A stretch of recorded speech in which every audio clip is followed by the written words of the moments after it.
If you were to ask people in world chat or just people in the first Descendant community, which Descendant do you hate most, I'm sure some people will come back and say Luna. Now within the last 24 hours, I have heard so much Luna slander that I can't take it anymore and I'm going to be talking about it. Hello everybody, it's your boy N here and I'm coming at you guys with another YouTube video. So in today's video, I'm going to be talking about the Luna slander and what I personally think of all of this, as well as give you the facts, hard evidence, stuff you cannot deny. So let's get right on into today's video. Just real quick though, shout out to my boy EJ Samurai. You know what, you're actually the GOAT, bro. I appreciate you a lot. And for my second person, I'm gonna give a shout out to Luna's best girl. I still think Bunny's best girl, but you know what, I absolutely rate it, I respect it, and I back it. So let's get on into today's video. As I mentioned, I've been seeing tons of hate circulated towards the Descendant Luna within the last few days. Now, I can completely understand where you are coming from. I've spoken to several different people about this and I've gotten their perspectives on it too. So I promise you, this is not just me being biased, this is me being fair and understanding this from both perspectives. So let's start talking about it with the first element of it. A lot of people do not like the fact that Luna is a support style Descendant. Now, within a team of 4 Descendants, there is going to be several different roles that you need to fill, whether that be the role of a healing Descendant, a DPS Descendant, or a support. Those are currently the main roles in this game, so these are the roles I'm going to go with. So currently, an example of DPS would be a Descendant like Inez, a Descendant like Freyna, or a Descendant like Bunny. There are other ones, but I'm just going to go with that for this example. And when you have them in a team, you expect them to basically just do all the damage for you. And you expect to basically be in their shadow and just be basically carried by them for the most part. And that is a stereotype within a team. Now, supports are insanely important and a lot of people don't recognize this.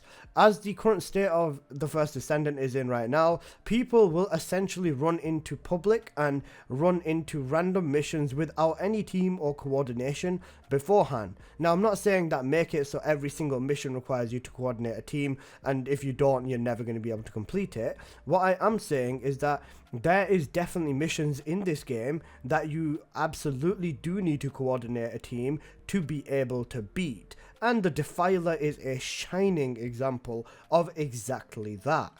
Now, I have heard someone in World Chat say that 4 Inaces can beat the Defiler faster than 3 Inaces and a Luna, and this is just straight up absolutely incorrect in every way, shape and form.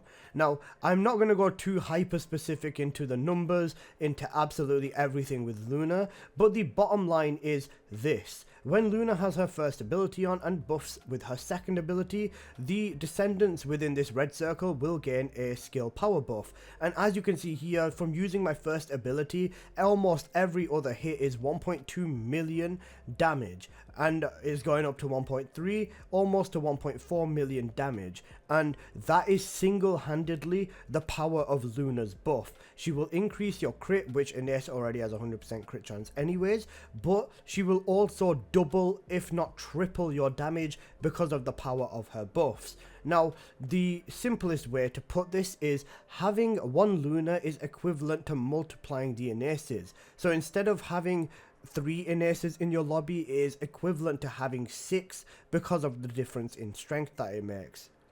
And this principle applies to literally all gameplay Luna is in. As you can see, my Bunny is hitting 3.5 to 4 million crits left, right and center like it is absolutely nobody's business. And this just shows that Luna's skill power buff is... What the fuck? Anyways, back to what I was saying. As you can see from the gameplay on screen right now, Luna's skill power buff is already busted in of itself. So what is it about Luna that people don't actually like? To study this and figure it out properly, I want to go on over Enzo first. Now, Enzo is a support Descendant that people absolutely love. Despite him at one point in the game having literally one of the worst farms to get the module for his support because it was only available in the vaults, that has since been fixed, so let's not actually get on into that too much.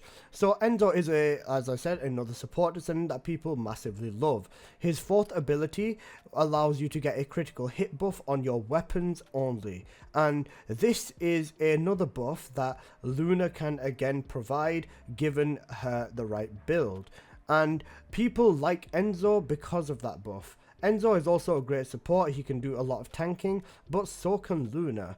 And this is where the math doesn't really make too much sense to me, because every single thing that Enzo can do, Luna can also do, except Luna has more in her arsenal anyways.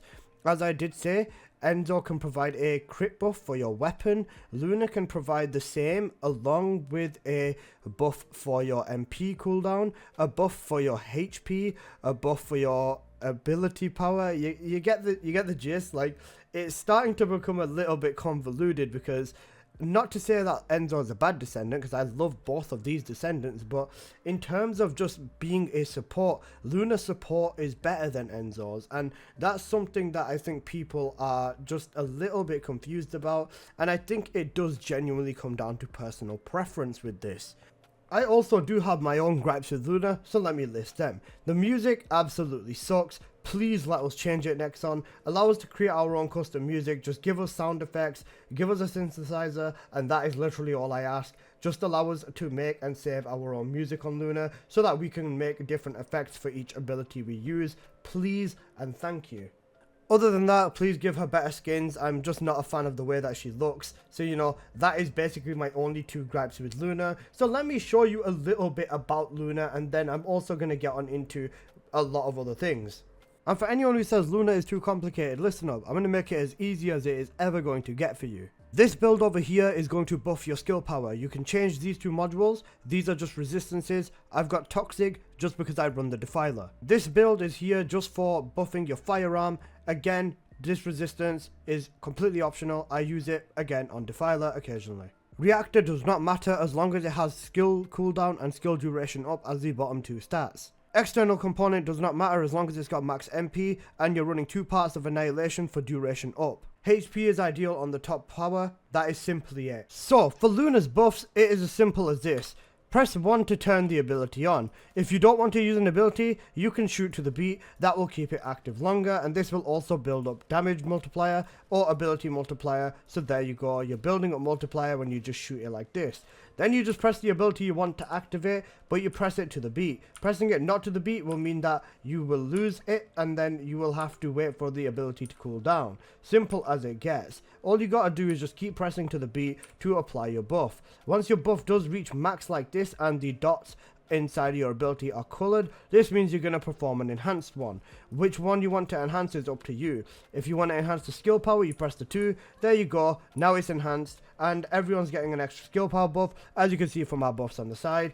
Shooting is just going to give damage off, and you don't even have to shoot. You can literally leave this and it doesn't matter. Shooting to the rhythm game just extends the buffs out a little bit and gives you more of a build up. Simple as it gets with Luna, right? That is literally all there is to her abilities. The fact that they are built like a dictionary does not mean that she is a complicated character.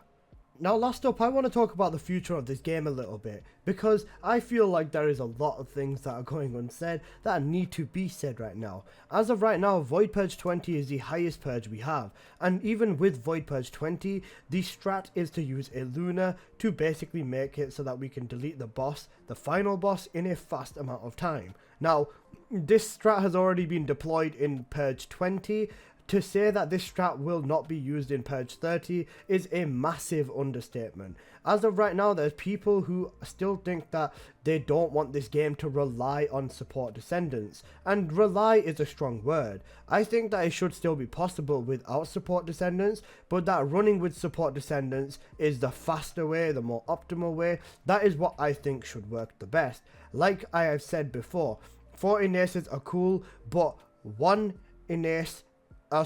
Inaces backed up by 1 Luna is a lot cooler and it works better. There is a reason that this is the strat for a record time when it comes to Purge. Whether it comes to farming the Defiler, this is again the fastest strat. So there is a reason that this works the way it does. Luna is not a bad descendant, and I'm pretty damn tired of people shitting on her for no apparent reason. If she's not your cup of tea, that is fine. But you got to respect the Descendant that she is. She is an absolute monster in this game, and some people would say that she's one of the best Descendants in the game, and I stand by that. And my boy Raddy, right here, this is something I robbed off his Twitch, so you know what? Play the clip. Yo, what's up, Brady? Do you believe in Luna? I do. Don't you see I got one right here with me too?